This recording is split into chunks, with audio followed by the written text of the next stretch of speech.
The cream-colored envelope sat innocently on my kitchen table, its presence both comforting and unsettling. My name was scrawled across the front in a familiar hand, one I thought I'd never see again.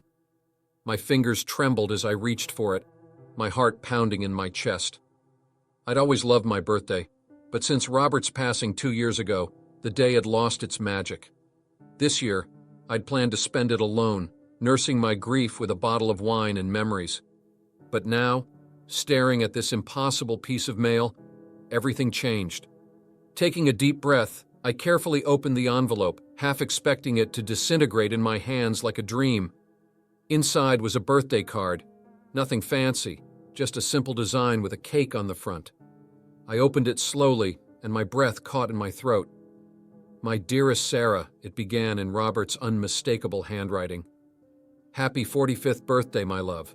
I'm sorry I can't be there to celebrate with you, but know that I'm always with you in spirit. I love you more than words can say. Forever yours, Robert." Tears blurred my vision as I read and reread the message. It was so perfectly him. The way he'd dot his I's, the slight slant to his letters. I could almost hear his voice speaking the words. But how was this possible? With shaking hands, I examined the envelope more closely. That's when I noticed the postmark, August 13th, just last week. My mind reeled, trying to make sense of it all. Had Robert somehow known he was going to die and prepared this in advance? But no, that was impossible. His death had been sudden, a car accident no one could have predicted. I sank into a kitchen chair, clutching the card to my chest. Part of me wanted to call someone, my sister maybe, or Robert's brother, but I couldn't bring myself to share this moment just yet. It felt too personal, too precious. As I sat there lost in thought, a sound jolted me back to reality. A key turning in the front door lock. My body went rigid, every nerve on high alert. I lived alone.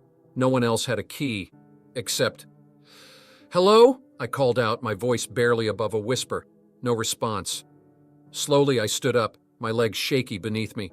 The card was still clutched in my hand as I made my way towards the entryway. Each step felt like an eternity, the wooden floorboards creaking beneath my feet. I rounded the corner, and my heart stopped. There, standing in the doorway with a bouquet of yellow roses, my favorite, was Robert. He looked exactly as I remembered him. His salt and pepper hair slightly tousled, warm brown eyes crinkling at the corners as he smiled at me. He wore the blue sweater I'd given him for Christmas the year before he died. "Happy birthday, sweetheart," he said, his voice washing over me like a warm embrace. I couldn't move, couldn't breathe. This wasn't possible. I'd watched them lower his casket into the ground. I'd spent countless nights crying myself to sleep in our two-empty bed. He couldn't be here. "Robert," I finally managed to choke out. "How? Is this real?" He stepped towards me and I instinctively took a step back. A flicker of hurt crossed his face, but his smile never wavered. "It's me, Sarah. I know this must be a shock, but I can explain everything." I shook my head, trying to clear the fog that seemed to have settled over my mind. "No, this isn't. You're not. I must be dreaming." "You're not dreaming," he said softly. He set the roses down on the side table and held his hands out to me, palms up. An offering, an invitation. "I'm really here." Part of me wanted to run to him, to throw myself into his arms and never let go. But a larger part was terrified. This defied everything I knew about life and death. People don't just come back after 2 years. "Prove it," I whispered. "Prove you're really Robert." A sad smile played at his lips. "Remember our first date? You wore that green dress that made your eyes shine like emeralds. We went to that little Italian place downtown and I spilled red wine all over the tablecloth. I was so embarrassed, but you just laughed and said it was a good thing you hadn't worn white." Tears sprang to my eyes. I remembered that night like it was yesterday. It was the moment I knew I was falling in love with him. "That doesn't prove anything," I said, even as my resolve began to crumble. Anyone could know that story. He took another step closer. This time I didn't back away. "Okay, how about this? Every year on your birthday, I'd hide little notes for you around the house. The last one was always in your pillowcase. It would say the same thing. Every year with you is a gift. I can't wait to unwrap another one." A sob escaped my throat. He was right. I'd found that note the morning after he died, when I finally forced myself to change the sheets. I'd never told anyone about it. "Robert," I breathed, "it's really you." And then I was in his arms, breathing in his familiar scent, a mix of cologne and something uniquely him. His arms wrapped around me tightly, and I felt the pieces of my shattered heart begin to mend. "How?" I asked, my voice muffled against his chest. "How is this possible?" He pulled back slightly, cupping my face in his hands. "It's a long story, love. One I'm not sure you'll believe." "Try me," I said. After all, I was currently embracing my dead husband. I was ready to believe just about anything. Robert led me to the couch, his hand never leaving mine. As we sat down, I noticed things I hadn't before. A faint scar on his forehead that hadn't been there before. A slight tremor in his left hand. "After the accident," he began, his voice low and serious, "I woke up in a hospital. But it wasn't like any hospital I'd ever seen. The technology was advanced, impossibly so." I listened, spellbound, as Robert told me a tale that sounded like something out of a science fiction novel. He spoke of doctors who could repair injuries that should have been fatal, of machines that could heal the brain and body in ways modern medicine could only dream of. "They told me I'd been chosen for an experimental program," he continued. "Something about my genetic makeup made me an ideal candidate. They said they could save me, but there was a catch." "What kind of catch?" I asked, dreading the answer. Robert's eyes met mine, filled with a mixture of love and regret. "I couldn't come back right away. The healing process was long, and there were tests they needed to run to make sure everything had worked correctly."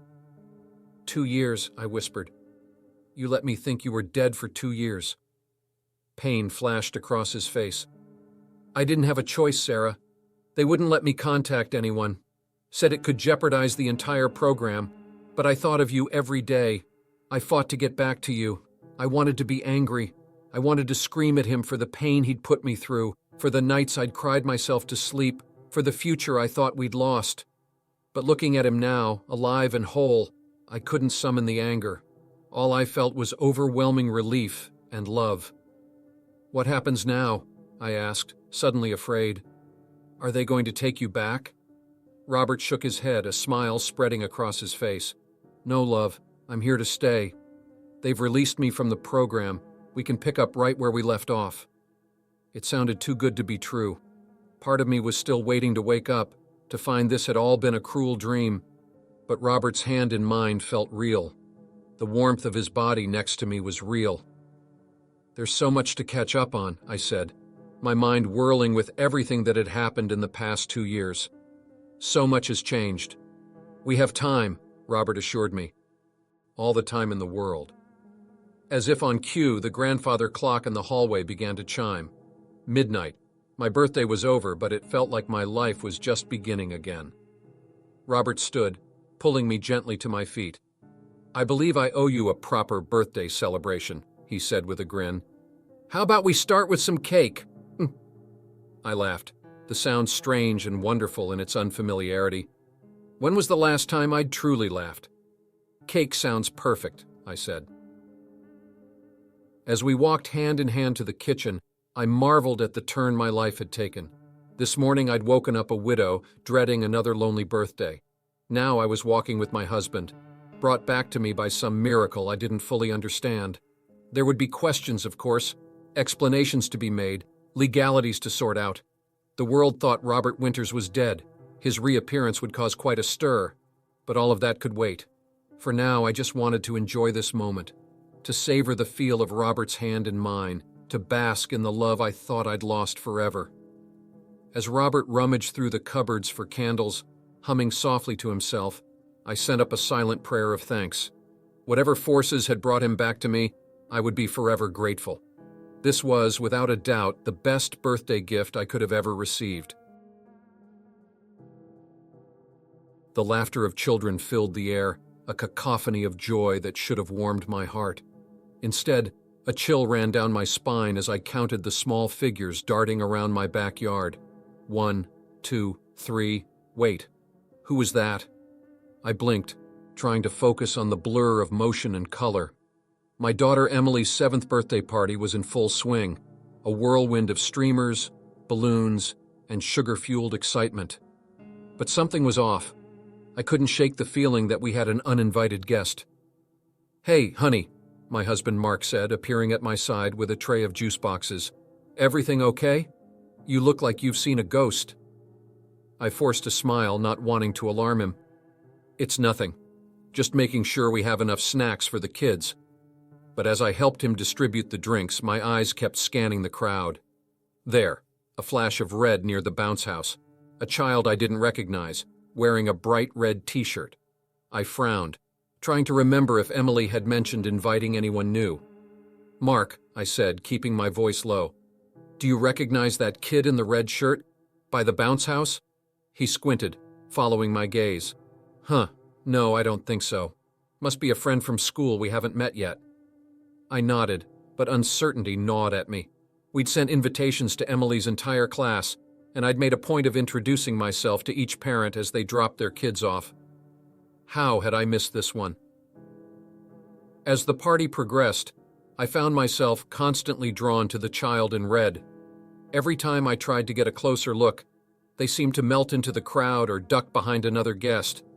It was maddening, like trying to catch smoke with my bare hands. The cake-cutting ceremony provided a brief distraction. Emily's face lit up as we brought out the elaborate unicorn cake she'd begged for, complete with a glittery horn and rainbow mane. As she leaned in to blow out the candles, I scanned the semicircle of eager faces surrounding her. There, at the back of the group, the child in red. For a split second our eyes met, and I felt my breath catch in my throat. There was something off about those eyes. Too old, too knowing for a child of 7 or 8. Before I could process what I'd seen, Emily's breath extinguished the candles, and cheers erupted around us. By the time I looked back, the red-shirted child had vanished once more. "Did you see where that kid in red went?" I whispered to Mark as we started cutting slices of cake. He gave me an odd look. "What kid in red? Hun, are you feeling all right?" I opened my mouth to argue, then closed it again. Was I imagining things? The stress of hosting the party combined with too little sleep and too much coffee could be playing tricks on my mind. I resolved to relax and enjoy the rest of the celebration. But as the afternoon wore on, my unease only grew. I caught more glimpses of the mysterious child, a flash of red by the snack table, a small figure ducking behind a tree, a pair of unnervingly adult eyes peering at me from behind a cluster of balloons. Each time I tried to approach, they vanished. It was like a twisted game of hide-and-seek, one that was beginning to fray my nerves. "Mommy, can we open presents now?" Emily's excited voice cut through my spiraling thoughts. I plastered on a smile, pushing my concerns aside for the moment. "Of course, sweetie. Let's gather everyone around." As Emily tore into her gifts, squealing with delight at each new treasure, I found myself relaxing slightly. The joy on her face was infectious, and for a few blissful minutes I forgot about the strange child in red. That is, until Emily reached for a small package wrapped in plain brown paper. "Wait," I said, frowning. "Where did that come from?" Emily shrugged, already working her fingers under the tape. "I don't know. It was just in the pile." My heart rate quickened as she unwrapped the gift. Inside was a small, antique-looking music box. It was beautiful, intricately carved with scenes of forests and fairy tales, but something about it made my skin crawl. "Oh, it's so pretty!" Emily exclaimed, reaching for the winding key. "No," I said more sharply than I intended. Everyone turned to look at me, startled by my outburst. I took a deep breath, trying to regain my composure. "I mean, let's save that one for later, okay? We should finish opening the other gifts first." Emily pouted but didn't argue. As she moved on to the next present, I discreetly pocketed the music box, my mind racing. Who had brought this? And why? The rest of the gift opening passed in a blur. As the party began to wind down and parents arrived to collect their children, I found myself obsessively counting heads. 23 kids had been invited. 23 should be leaving, but no matter how many times I counted, I always came up with 24. "Mark," I hissed, grabbing his arm as he waved goodbye to another departing family. "We have an extra kid." He looked at me, concern etched on his face. "Honey, what are you talking about?" "The child in the red shirt, the one I've been seeing all day. They're still here, but I can't find them." Mark's expression softened. He placed a gentle hand on my shoulder. "Sarah, there hasn't been any kid in a red shirt. I think you're overtired. Why don't you go lie down? I'll finish seeing everyone off." I wanted to argue, to make him understand the gravity of the situation. But exhaustion was indeed creeping in, making my thoughts fuzzy. Maybe he was right. Maybe I had imagined the whole thing. "Okay," I conceded. "But keep an eye out, will you?" He nodded, giving me a reassuring smile. "Of course. Go rest." I trudged upstairs, my body feeling heavier with each step. As I passed Emily's room, I heard her chattering excitedly to herself, probably playing with her new toys. The sound brought a tired smile to my face. Collapsing onto our bed, I closed my eyes, willing the tension to leave my body. Just as I was about to drift off, a faint melody reached my ears. My eyes snapped open. The music box. Heart pounding, I rushed back to Emily's room, bursting through the door without knocking. "Emily, where did you—" The words died in my throat. Emily was sitting on her bed, the music box open in her lap. Its haunting tune filled the air, and there, sitting next to her, was the child in the red shirt. Up close, I could finally see them clearly. It wasn't a child at all, but a small, wizened creature with skin like ancient parchment and eyes that gleamed with otherworldly intelligence. It turned those eyes on me, and I felt rooted to the spot. "Mommy," Emily said brightly, seemingly oblivious to the impossible being at her side. "Look who came to play. They brought me this pretty music box." The creature's mouth stretched into what might have been a smile, revealing rows of needle-sharp teeth. When it spoke, its voice was like dry leaves rustling in the wind. "Hello, Sarah," it said. "Thank you for having me at your lovely party. I do so enjoy children's birthdays. So much potential." I wanted to scream, to grab Emily and run, but I couldn't move, couldn't speak. The creature's gaze held me paralyzed. Now, it continued, patting Emily's hand with long, spindly fingers. "No need for alarm. I'm simply here to collect what's owed. You see, many years ago your grandmother made a bargain with my kind, a firstborn child, to be claimed on their 7th birthday. And here we are." Memories flashed through my mind, my grandmother's warnings about family secrets, the strange protections she'd insisted on placing around our home. I'd always thought they were the ramblings of an old woman. Now I realized with horror, they had been so much more. "You can't have her," I managed to choke out, finally finding my voice. "I won't let you." The creature tilted its head, regarding me with something like amusement. "Oh? And how do you propose to stop me? The bargain was made, the price must be paid." My mind raced, searching for a solution, a way out. Then, unbidden, words rose to my lips, words I didn't know I knew, in a language I'd never spoken.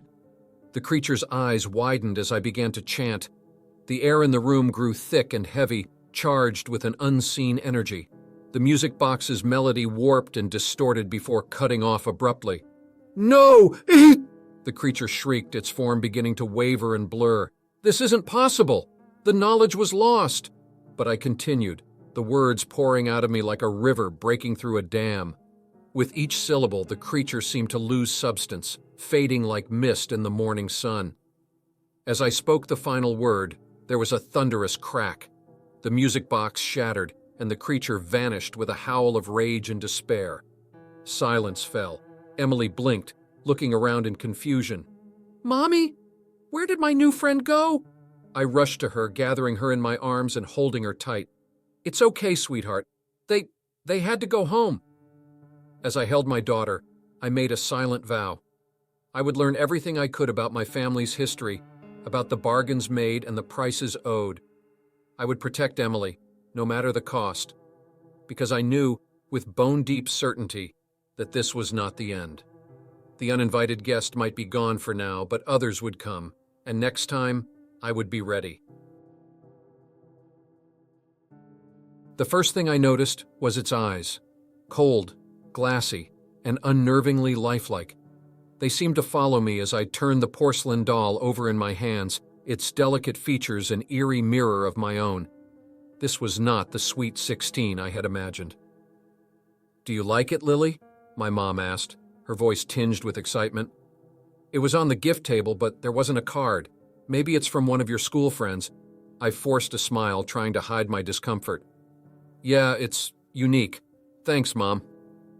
As I set the doll aside, I couldn't shake the feeling that something was off. The party continued around me. Friends laughing, music pulsing, the scent of birthday cake hanging sweet in the air. But my thoughts kept drifting back to those unsettling glass eyes.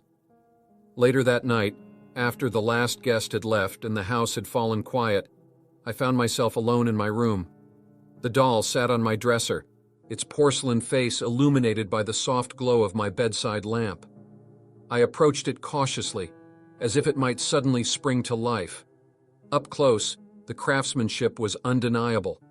Every detail was perfect, from the soft curve of its cheeks to the delicate arch of its eyebrows. It wore a dress that could have been plucked from my own closet, a blue sundress I'd worn just last week. The resemblance was uncanny, and a shiver ran down my spine. "This is ridiculous," I muttered to myself, shaking my head. "It's just a doll, a creepy, too realistic doll, but still. Get it together, Lily." I changed into my pajamas and climbed into bed, pointedly turning my back on the doll. But as I reached to switch off the lamp, I could have sworn I saw its head turn slightly from the corner of my eye. I froze, heart pounding. Slowly, I looked back at the dresser. The doll was exactly as I'd left it, staring straight ahead with that unnervingly blank expression. I let out a shaky laugh, chiding myself for letting my imagination run wild. With a final glance at the motionless figure, I turned off the light and burrowed under my covers. Sleep came fitfully that night. My dreams were a disjointed mess of porcelain limbs and glass eyes, always watching, always following. I woke several times, each instance marked by a moment of panic as I tried to distinguish between nightmare and reality. When morning finally came, I felt exhausted. Sunlight streamed through my curtains, casting a warm glow over my room. For a moment, I forgot about the events of the previous night. Then my gaze fell on the dresser, and my blood ran cold. The doll was gone. I sat up abruptly, sheets tangling around my legs as I scrambled out of bed. My eyes darted around the room, searching every corner, every shadow. There was no sign of the porcelain figure. "Mom," I called out, my voice cracking slightly. "Did you come in and move the doll?" No answer. I remembered then that both my parents had early meetings today. I was alone in the house. With shaking hands, I began to search my room. I looked under the bed, in the closet, behind curtains. Nothing. As I turned back to my bed, ready to strip the sheets in case it had somehow gotten tangled in them, I caught a glimpse of something in my peripheral vision. There, sitting on my pillow as if it had always been there, was the doll. A scream caught in my throat. I stumbled backward, nearly tripping over my own feet in my haste to get away. This wasn't possible. There was no way the doll could have moved on its own. And yet, I approached the bed cautiously, half expecting the doll to turn its head and look at me. But it remained still, its glass eyes staring blankly at the ceiling. With trembling fingers, I reached out to touch it. The porcelain was cold beneath my fingertips, just as it had been the night before. No signs of life, no warmth. Just a doll. A very creepy, very realistic doll that had somehow moved across my room in the middle of the night. I needed to get rid of it. The thought came suddenly, with a clarity that cut through my fear and confusion. Whatever this thing was, wherever it had come from, I didn't want it in my house anymore. Decision made, I grabbed an old shoebox from my closet and unceremoniously dumped the doll inside. I couldn't bring myself to touch it more than necessary, using the box lid to nudge it fully inside before sealing it up. "Okay," I muttered to myself, taking a deep breath. "Okay, I'm just going to take this outside and put it in the trash. No big deal." But as I lifted the box, a wave of dizziness washed over me. The room seemed to tilt and spin, and for a moment I thought I might faint. When the sensation passed, I found myself sitting on the edge of my bed, the shoebox still clutched in my hands. Confused, I looked around. Everything seemed normal, but something felt off. My gaze fell on my alarm clock, and I frowned. It read 11:27 p.m. That couldn't be right. It had been morning just a moment ago. A chill ran down my spine as I realized the room was dark, lit only by the soft glow of my bedside lamp. Somehow, impossibly, night had fallen while I sat there holding the box. With shaking hands, I opened the shoebox. Empty. The doll was gone. Panic clawed at my throat as I threw the box aside and leapt to my feet. Where was it? How had I lost an entire day? None of this made sense. A soft thump behind me made me whirl around. There, sitting on my chest of drawers, was the doll. It smiled at me, an expression I was certain it hadn't worn before. As I watched, frozen in terror, its head turned slowly to face me fully. "Hello, Lily," it said, its voice a high, childlike whisper that sent shivers through my body. "Did you miss me?" I wanted to scream, to run, to do anything but stand there staring, but my body wouldn't respond. I was paralyzed, trapped in my own skin, as the doll gracefully stood up. "We're going to have so much fun together," it continued, taking a step towards me. "I've been waiting for you for so long. A perfect friend for a perfect girl." Tears streamed down my face as the doll approached. This couldn't be happening. It had to be a nightmare.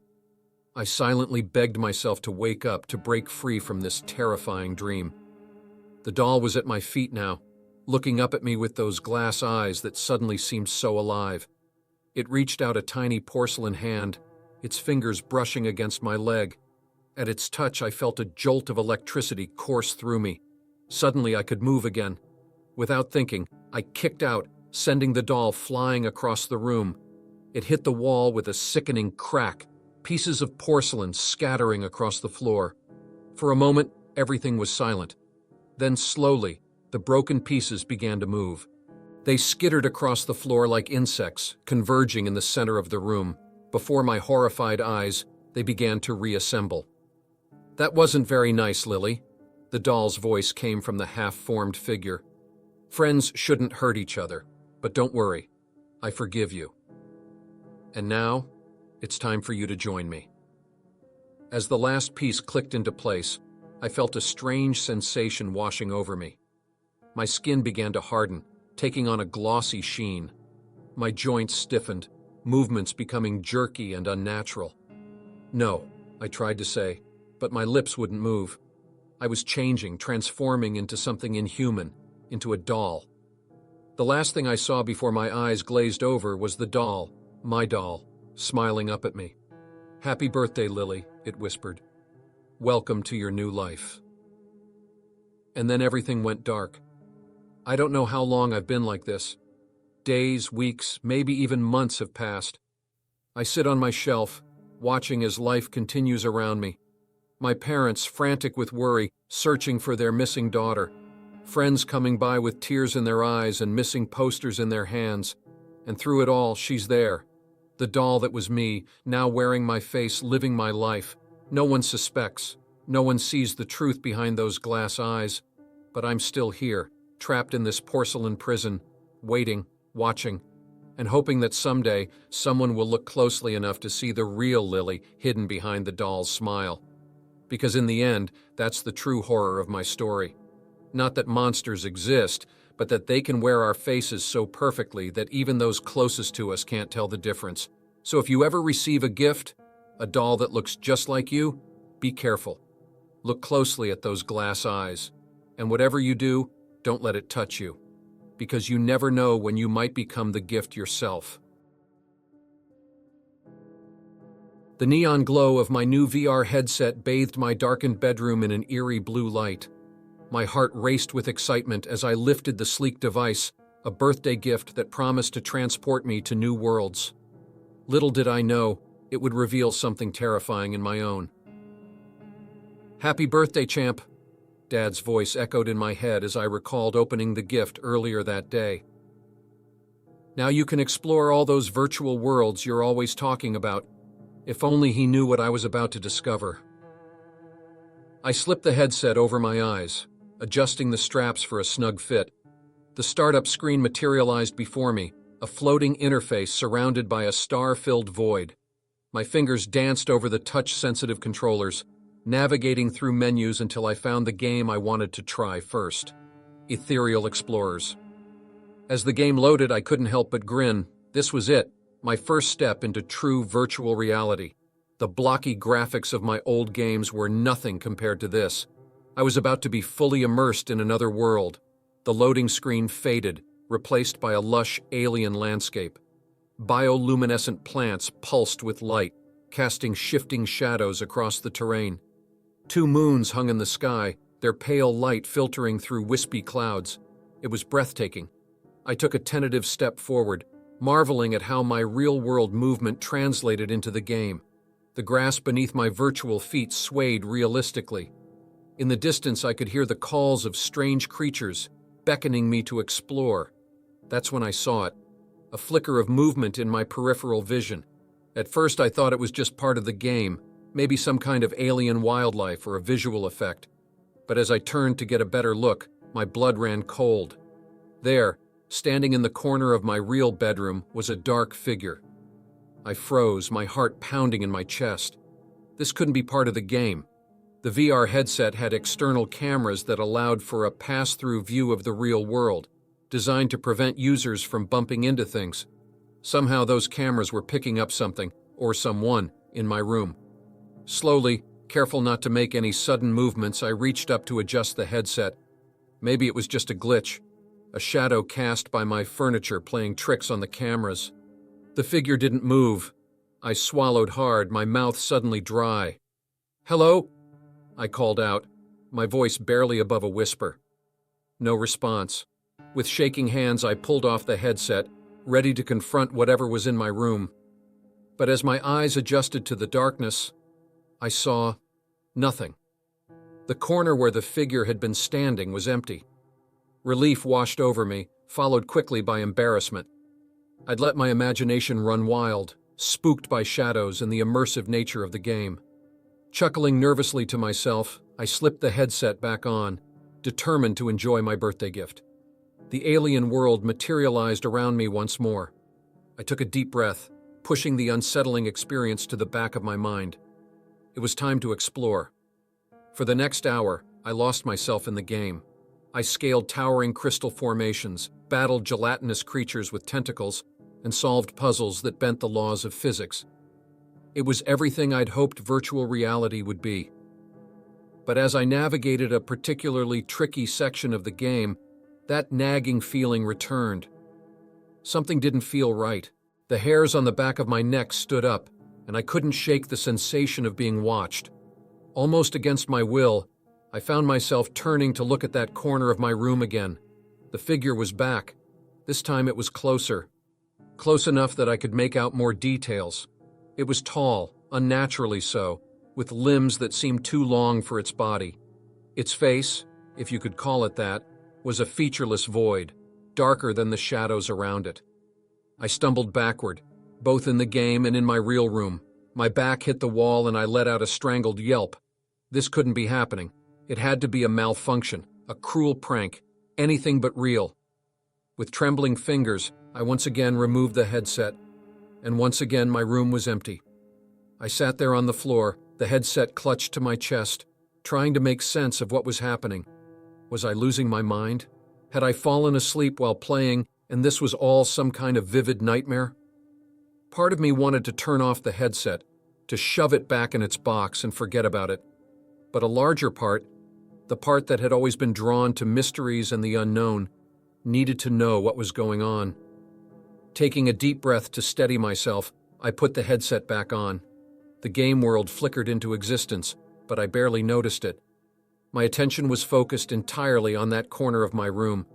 At first, I saw nothing. Then slowly, like a photo developing, the figure began to appear. It stood motionless, that blank face turned toward me. I felt rooted to the spot, unable to look away. In the game world, warnings flashed across my vision. My virtual heart rate was spiking, my stress levels off the charts. But none of that mattered. All that existed was me and this impossible being in my bedroom. Gathering every ounce of courage I possessed, I spoke. What are you? For a long moment there was no response. Then, so faintly I almost missed it, I heard a voice.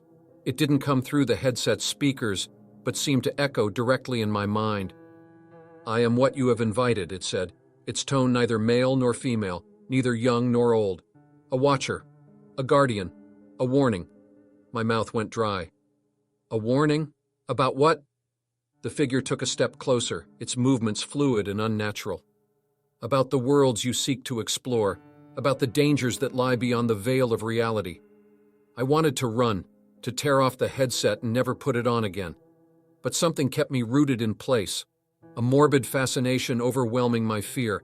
"I don't understand. This device," the voice continued, "is more than a toy. It is a window, a portal, and like all windows, it allows passage in both directions." A chill ran down my spine as the implications of its words sank in. "Are you saying there are things out there that can come through? Into our world?" The figure nodded, a slow, deliberate movement. "Just as you seek to explore virtual worlds, there are entities in other realms that long to experience yours. Not all of them have benign intentions." I glanced around the game world, suddenly seeing the alien landscape in a new, terrifying light. Were the creatures I'd encountered really just computer-generated graphics? Or were they something more? "Why are you telling me this?" I asked, my voice barely above a whisper. "Because you have the sight," the figure replied. "The ability to perceive what others cannot. It is both a gift and a burden. You must be cautious, vigilant.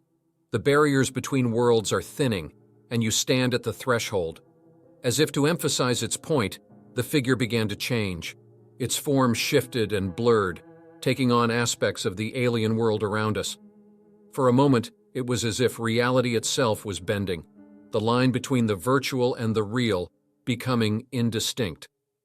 "Remember," the voice said, growing fainter as the figure began to fade, "every time you open a door to another world, you invite its denizens into yours. Choose wisely which realms you explore." With those final words, the figure vanished completely. The game world stabilized, returning to its previous state. But nothing felt the same. The wonder and excitement I'd experienced earlier were gone, replaced by a deep sense of unease. Slowly, I removed the headset. My room looked normal, bathed in the soft glow of my bedside lamp. But now I knew the truth, or at least a fragment of it. The boundaries of reality were more permeable than I'd ever imagined, and I had been given a glimpse beyond the veil. As I set the VR headset on my desk, I couldn't help but wonder what other secrets it might reveal.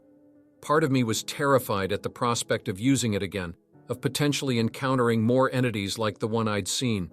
But another part, the part that had always been drawn to the unknown, was exhilarated by the possibilities. One thing was certain. This birthday had changed everything. The world I thought I knew was far more complex and dangerous than I'd ever realized. And now, for better or worse, I was aware of it. As I crawled into bed that night, my mind racing with everything that had happened, I made a decision. I would continue to explore these virtual worlds, but with caution and respect for the power they represented. The figure had called my ability to perceive these things a gift. It was time to learn how to use it responsibly. After all, who knew what other watchers, guardians, or warnings I might encounter in the vast digital frontier? The thought was both terrifying and thrilling. Happy birthday to me, indeed. The moment I saw her face, I knew something was terribly wrong. My wife's eyes, usually warm and inviting, were wide with terror.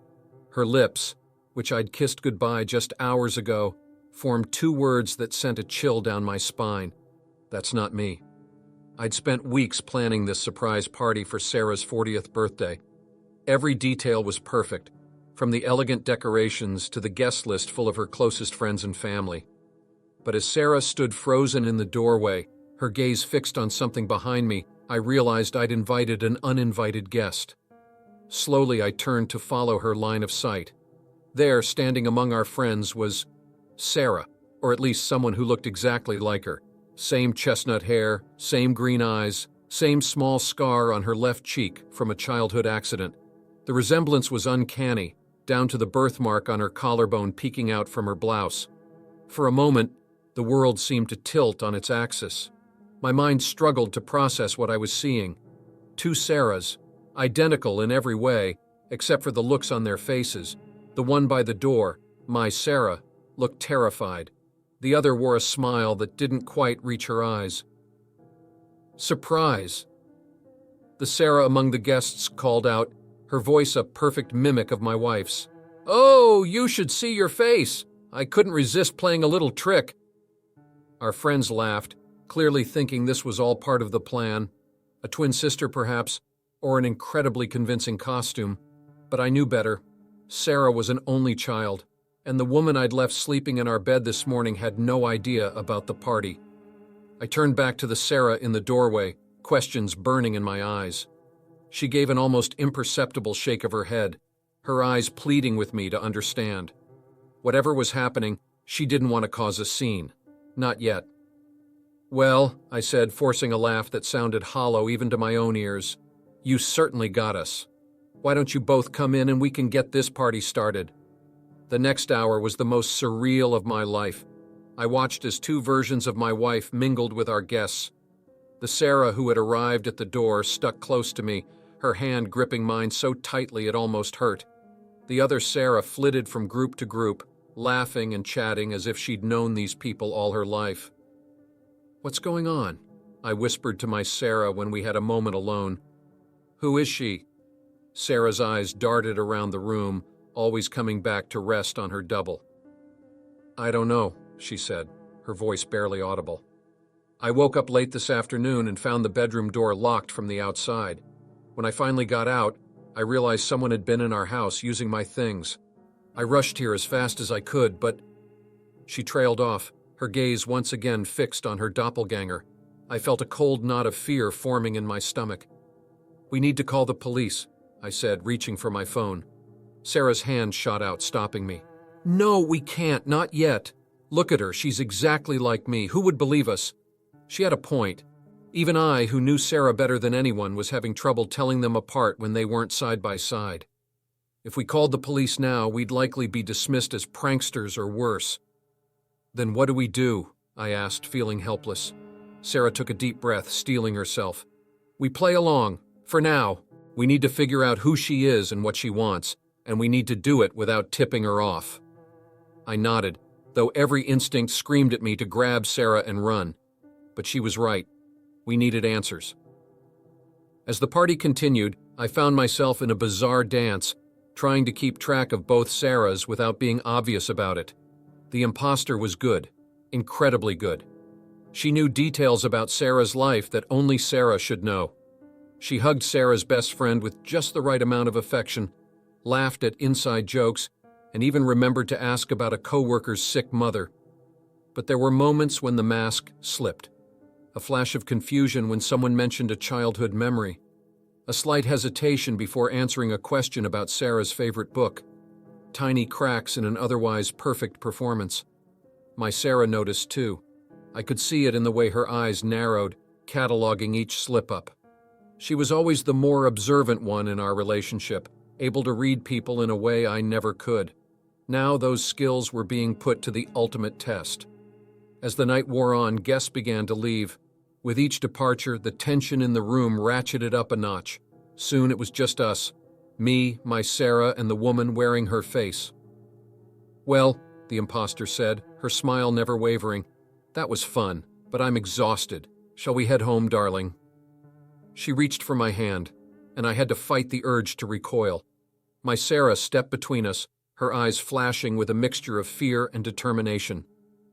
"I think," she said, her voice steady despite the tremor I could feel in her hand, "it's time you told us who you really are." For a moment, the other Sarah's smile faltered. Then it widened, becoming something feral and wrong on that familiar face. "Oh, sweetheart," she said, her voice taking on an otherworldly echo. "I'm you, the better you, the you that should have been." Before our eyes, her form began to shimmer and shift. It was subtle at first, a slight elongation of the fingers, a sharpening of the teeth. But soon the changes became more pronounced. Her skin took on a pale, almost translucent quality. Her eyes, once a perfect match for Sarah's, now glowed with an inner light. "What are you?" I managed to choke out, positioning myself in front of Sarah. The creature, for it was clearly no longer human, cocked its head to the side. "I am a changeling," it said, as if that explained everything. "We seek out those whose lives we can improve upon. And oh, Sarah dear, your life was just begging for improvement." Sarah's grip on my arm tightened. "You can't just take over someone's life," she said, her voice shaking but defiant. The changeling laughed, a sound like breaking glass. "Can't I?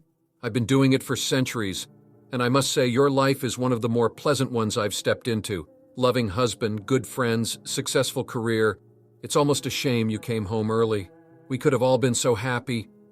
"We'll tell everyone," I said, trying to sound braver than I felt. "We'll expose you for what you are." "Will you?"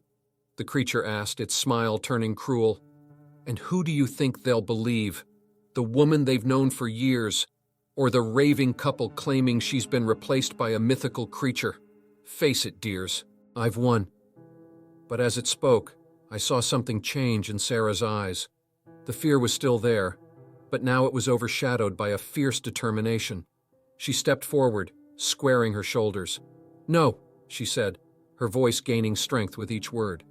"You haven't won, because you made one crucial mistake." The changeling's smug expression faltered. "Oh? And what's that, Sarah smiled, and for the first time since this nightmare began, I saw a glimmer of hope. "You forgot the most important thing about me. I never give up, especially not when it comes to the people I love." With that, she lunged forward, catching the creature off guard. In one swift motion, she grabbed a letter opener from the nearby desk and slashed it across the changeling's palm. The effect was instantaneous. The creature howled, a sound no human throat could produce. Where the silver blade had cut, its flesh sizzled and smoked. It staggered backward, its form flickering like a bad TV signal. "How?" it hissed, clutching its injured hand. Sarah stood tall, the letter opener gleaming in her grip. My grandmother's stories weren't just fairy tales, it seems. Iron and silver, wasn't it? The bane of your kind. The changeling's eyes darted between us and the door, calculating its chances. But Sarah was already moving, positioning herself to block its escape. "Leave," she commanded, her voice ringing with an authority I'd never heard before. "Leave and never come back. This is my life, and you have no place in it." For a moment I thought the creature would attack. Its form continued to shift and warp, revealing glimpses of something ancient and terrifying beneath the human facade. But then, with a sound like 1,000 whispers, it simply vanished. The silence that followed was deafening. Sarah and I stood there, staring at the spot where the changeling had been, both of us struggling to process what had just happened. Finally, Sarah turned to me, her eyes brimming with unshed tears. "I'm sorry," she said, her voice barely above a whisper. "I'm so sorry you had to go through that. I never believed." I pulled her into my arms, holding her tight as the adrenaline began to fade, leaving us both shaking. "It's okay," I murmured into her hair. "It's over. You were incredible." As we stood there, clinging to each other in the aftermath of the impossible, I realized that life as we knew it had changed forever. The world was bigger, stranger, and far more dangerous than we'd ever imagined. But we had faced the impossible together and come out the other side. Whatever came next, be it more supernatural encounters or just the everyday challenges of life, I knew we could handle it. Because now we knew the truth about ourselves and each other. We were stronger than any changeling, any force that tried to tear us apart.